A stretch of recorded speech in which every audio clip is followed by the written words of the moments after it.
Okay विद्यार्थी मित्रों, हमने अगले लेक्चर में यानी अगले वीडियो में चैप्टर नंबर 6 चालू किया था, साझेदार की निवृत्ति या मृत्यु, जिसके अंदर हमने लाभ हानि के नए अनुपात की गणना, जिसमें 4 रीत आती है, जिसमें से 2 रीत हमने पिछले वीडियो में देखी है। पहली रीत पुराना अनुपात को ही नए अनुपात के रूप में चालू रखना।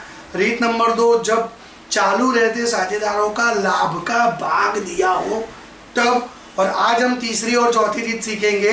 तीसरी और चौथी, जिसमें तीसरा नंबर है जब चालू रहते साझेदारी का लाभ का अनुपात दिया हो तब, नए अनुपात की गणना।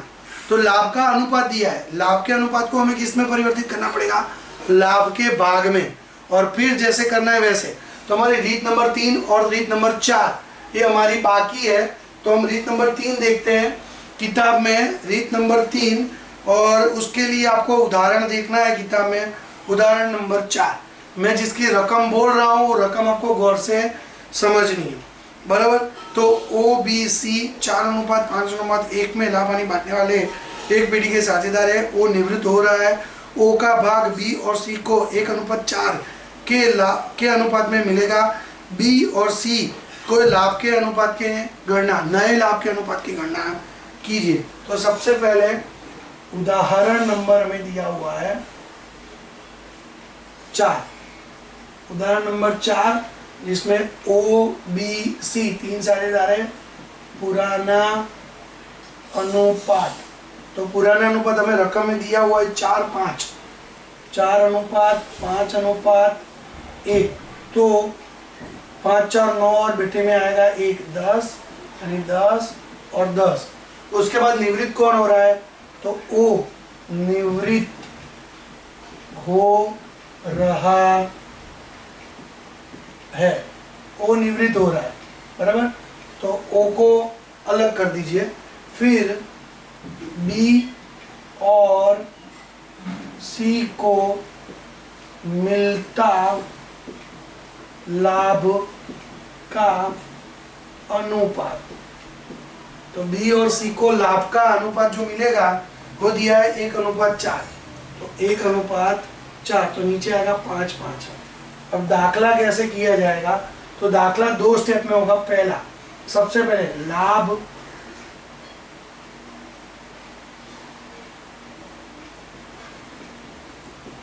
का भाग, लाभ का भाग बराबर निवृत्त साझेदार का भाग गुणा लाभ का अनुपात।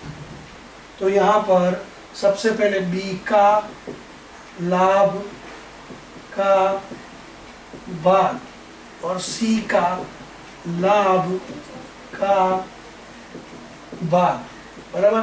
तो निवृत्त साझेदार कौन है? O, उसका भाग कितना है? तो 4/10, 4/10 गुणा लाभ का अनुपात क्या दिया है?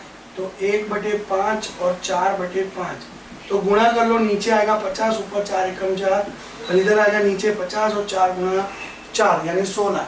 तो ये अनुपात को हमने लाभ के भाग में परिवर्तित कर दिया, बराबर। उसके बाद हम दूसरा स्टेप करेंगे।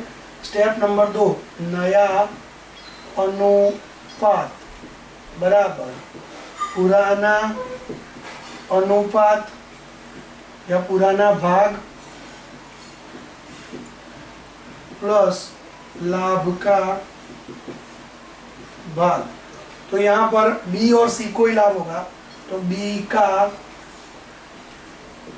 नया अनुपात, C का नया अनुपात। तो दोनों के पुराने कितने? 5/10, 1/10 प्लस इसका 4/50 और इसका 16/50। हम नीचे गुणा करते हैं, 5 × 10 50, फिर चौकड़ी गुणा 50 का गुणा 5 से यानी 250, प्लस 10 × 4 40 यानी 290/500। और यहाँ पे देखें तो 50 × 10 500, 50 एकम 50, प्लस 10 × 60 यानी 160, कुल मिला के आएगा 210। तो ये 500। अब इन दोनों में से एक एक शून्य काट दीजिए, तो शून्य काटने पर आपका नया अनुपात किसका? ओके भाई, बी और सी का। तो बी का 29 और सी का आएगा 21, बराबर। ये हमारे किताब में है। उसके बाद हमें देखना है आगे रीत नंबर 4, बराबर। तो रीत नंबर 4 में क्या है? तो रीत नंबर 4 में आपको पुराना अनुपात और नया अनुपात दोनों दिया है और लाभ के अनुपात की गणना करनी है। किताब में पेज नंबर 222 पर है, हिंदी माध्यम में कोई पेज नंबर अलग हो सकता है। रीत नंबर 4 और उदाहरण नंबर 9। जब लाभ हानि का नया और पुराना अनुपात दिया हो तो लाभ का अनुपात ज्ञात करें। ओके, ये हमारा मृत्यु या निवृत्ति का पाठ है। तो इसमें समझो कि 3 साझेदार है, ए बी सी। ए निवृत्त हो रहा है तो उसको हमें उसके भाग की जो पूंजी है वो भी देनी पड़ेगी, और नई ख्याति में जो उसका भाग है वो भी हमें उसको देना पड़ेगा। पर उसके हिस्से का जो भाग था ना, वो बाकी 2 साझेदारों के बीच में बढ़ जाएगा लाभ के रूप में। तो यहाँ पर लाभ का भाग हर एक दाखले में करना पड़ेगा। तो उदाहरण नंबर दिया हुआ है हमें 9। उदाहरण नंबर 9, रकम पढ़ रहा हूँ। UPA 4:3:2 में लाभ हानि बांटने वाले साझेदार है। U निवृत्त हो रहा है। P और A के बीच का लाभ हानि का नया अनुपात 2:1 है। तो P और A का लाभ का अनुपात गणना कीजिए। तो सबसे पहले पुराना अनुपात UPA, तो पुराना अनुपात ये 4:3:2 यानी 4:3:7:2 9, तो हर एक के बटे में 9। और नया अनुपात हमें दिया हुआ है। तो नया अनुपात किताब में 2:1 यानी नीचे आएगा 3:3। तो U तो निवृत्त हो रहा है, तो लाभ किसको होगा? P और A को। तो यहाँ पर देखो लाभ का अनुपात, तो लाभ का अनुपात है नया अनुपात माइनस पुराना अनुपात, ये आपका सूत्र है। तो P का लाभ और A का लाभ आपको घटाव करना है। तो नया कितना है? P का 2/3 माइनस 3/9, नीचे गुणा हो जाएगा। 9 दिया 27, 9 दूनी 18 माइनस 3 दिया 9। 18 में से 9 निकालो तो 9/27, और उसके बाद है 1/9, बराबर 1/3, और इसका है 2/9 पुराना 2/9। तो 9 दिया 27, 9 एकम 9, 3 दूनी 6, घटाव करने पर 3/27। तो लाभ का अनुपात 9:3 आएगा। अगर आप इसको चाहो तो छोटा कर सकते हैं, 3 दिया 9 और 3 एकम 3, तो ये हो गया आपका छोटा, लाभ का अनुपात छोटा हो गया। ओके, तो यहाँ पर हमारी ये 4 रीत खत्म होती है विद्यार्थियों। 1 2 3 4, इसमें 4 ही रीतें हैं नए अनुपात की गणना। और चौथा तो नए अनुपात की गणना नहीं है, लाभ की गणना है। और लाभ की गणना हमारे दाखले में अक्सर आएगी बीच बीच में। ओके, और उसके बाद आता है नया पॉइंट, ख्याति की हिसाबी असर है। ख्याति की हिसाबी असर यानी रोजनामचा। तो उसका टाइटल, ये नंबर 1 खत्म हो गया। नंबर 2,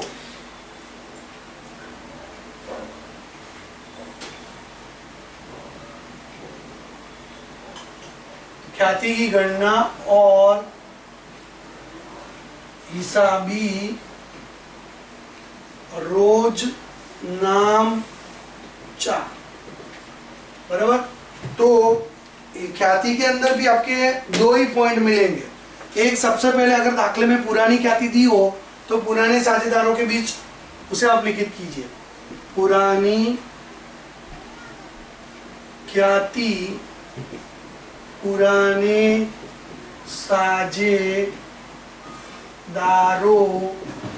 के बीच पुराने अनुपात में अपलिखित करें। समझो कि हमारे पास 3 साझेदार है, ए बी सी, पुराने 3 है, उसमें से ए निवृत्त हो रहा है, पर निवृत्त होने से पहले अगर पक्की तलपट में आपको अंतिम पक्की तलपट में संपत्ति की ओर कोई ख्याति दी हो पुरानी, तो वो तीनों को बांटी जाएगी। तो यहाँ पर ऐसा लिखा जाएगा, ए पूंजी ऑब्लिक चालू खाते उधार, बी के पूंजी ऑब्लिक चालू खाते उधार, सी के पूंजी ऑब्लिक चालू खाते उधार, ख्याति और कैसी पुरानी ख्याति खाते का। तो ये हो गया पहला, और इसमें दूसरा प्रकार है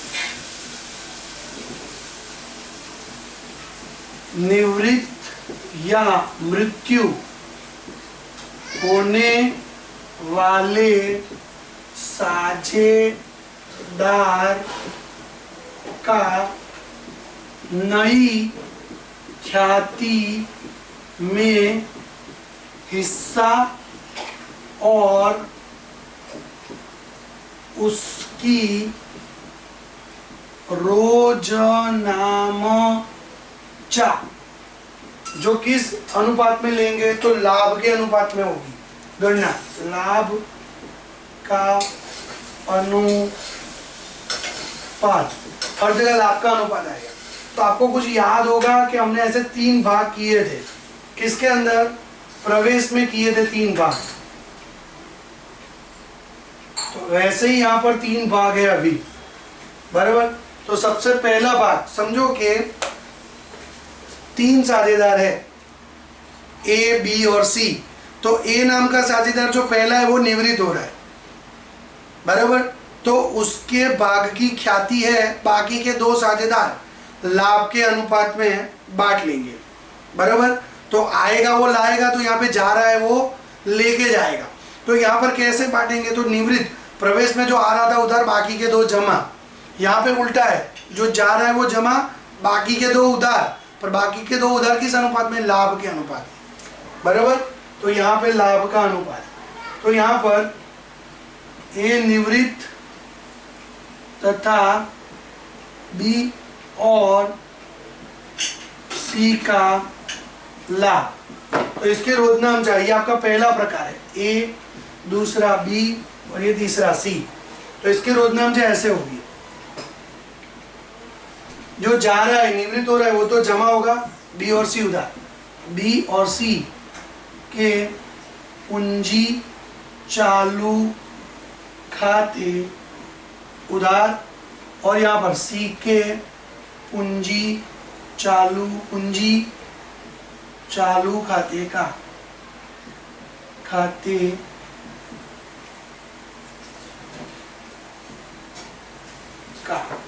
ओके, फिर यहाँ पर क्या हो रहा है कि भाई ए निवृत्त हो रहा है और लाभ के अनुपात की गणना करेंगे हम लोग, तो बी को लाभ हो रहा है और सी को त्याग हो रहा है।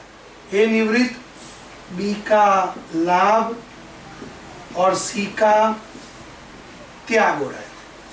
तो जो निवृत्त हो रहा है वो तो जमा आएगा, यहाँ पर ए नाम आएगा, ए निवृत्त हो रहा है वो तो जमा, बी का लाभ हो रहा है वो उधार, सी का त्याग हो रहा है वो जमा। तो यहाँ पर सिर्फ बी के पूंजी चालू खाते उधार और जमा में 2 लोग आएंगे, 2 लोग, कौन कौन, तो एक ए और एक सी। तो ए और सी के पूंजी ऑब्लिक चालू खाते का। ओके, तो ये एक उधार होगा, 2 जमा होंगे, क्लियर। और लास्ट वाला ए निवृत्त, बी का लाभ और सी का लाभ 0 आ रहा है, सी का लाभ शून्य, ई का लाभ 0 आ रहा है, तो जिसका जवाब 0 आ रहा है वो तो रोजनामचा के अंदर आएगा ही नहीं। तो रोजनामचा में यहाँ पर देखते हैं हम लोग आगे कि भाई ए निवृत्त हो रहा है, इसलिए जवाब बी के खाते उधार, बी के पूंजी चालू खाते उधार और ए के पूंजी चालू खाते का, और सी तो आएगा ही नहीं, क्यों? क्योंकि उसका तो लाभ भी नहीं हो रहा है, हानि भी नहीं हो रही, तो वो पिक्चर में नहीं आएगा। तो रोजनामचा में इतना ही है, ये 2 ही प्रकार। तो विद्यार्थी मित्रों अगले लेक्चर से हम दाखले चालू करेंगे, बड़े दाखले। ओके, तो इसके लिए आपको चारों रीत याद होनी चाहिए, और ये रोजनामचा ख्याति की मुंह ज़बानी याद होनी चाहिए। उसके अलावा पुनः मूल्यांकन खाता वो तो आपको याद ही होगा, सकदाव के जैसे हम लोग उसको बनाते थे। ओके, तो यहाँ पर ये पूरा अपना वीडियो कंप्लीट हो रहा है, और आपको ये खास रिक्वेस्ट है कि अगले लेक्चर से मैं दाखला जब चालू करूँ तो ये सब चीज़ें आपको याद होनी चाहिए। जब हम आमने सामने बैठते थे तो रोज टेस्ट देते थे, पिछले साल भी हम करते थे ये सब। तो हम 1 सितंबर से मिलने वाले हैं, 1 सितंबर से हमारे क्लास, स्कूल, कॉलेज क्लासेस ये सब चालू हो जाने वाला है, बराबर। यहाँ तक कि बोर्ड की जो 10वीं में अभी इस साल नपास हुए हैं या 12वीं साइंस में नपास हुए हैं, उन बच्चों की 27-28 तारीख को परीक्षा भी है। तो बोर्ड वाले कुछ सोच समझ कर ही परीक्षा ले रहे हैं। तो अगर बोर्ड वाले परीक्षा ले सकते हैं तो ट्यूशन क्लासेस चालू क्यों नहीं हो सकते? 3 घंटे की परीक्षा होती है, अगर वो परीक्षा दे सकते हैं तो हमारा तो 1-1.5 घंटे की पढ़ाई होती है रोज, तो हम 1-1.5 घंटे तो पढ़ ही सकते हैं। ओके, और 10वीं कक्षा में बच्चों 14 लाख बच्चों ने परीक्षा दी थी, जिसमें 7 लाख बच्चे तो फेल है, करीब करीब आधे आधे। तो 7 लाख बच्चों की बैठक व्यवस्था तो लगानी पड़ेगी ना कहीं। ओके, तो इस हिसाब से अगर सरकार चालू कर रही है तो हमें भी 1 सितंबर से चालू करने देंगे। ओके, ये होमवर्क में लिखना है खास, और फोटो फाड़ के भेज रहा हूँ, लिखकर आपको भी व्हाट्सएप में फोटो फाड़ के रखना है। अस्तु।